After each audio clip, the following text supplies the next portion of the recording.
अस्सलाम वालेकुम नाज़रीन, welcome back to my YouTube channel. आज की वीडियो में हम बात करेंगे लाइबा खान की माइयों पर मबनी वायरल वीडियोज़ और तस्वीर के बारे में जो इनके फॉलोवर्स के दरमियान बहुत हंगामा मचा रही थी।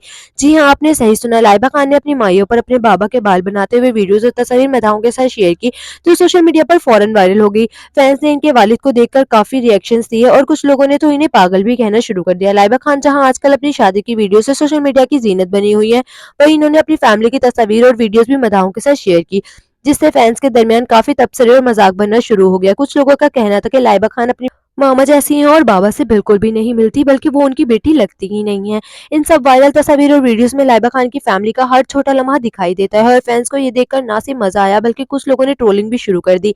आप भी इन तस्वीरों और वीडियोज़ को अपनी स्क्रीन पर देख सकते हैं और अपनी राय देने में बिल्कुल पीछे ना रहें। तो दोस्तों, आपकी क्या राय है कि आपको लगता है ये सब कुछ महज़ तफरीह है या कुछ ज़्यादा मायने रखता है? अपनी राय कमेंट्स में ज़रूर दें। वीडियो पसंद आए तो लाइक करें और हमारे चैनल को सब्सक्राइब करना ना भूलिएगा, ताकि हमारी आने वाली हर नई वीडियो फौरन आप तक पहुंच सके। मिलते हैं अगली दिलचस्प और इन्फॉर्मेटिव शोबिस अपडेट्स के साथ। तब तक के लिए अपना बहुत सारा ख्याल रखिएगा। अल्लाह हाफिज़।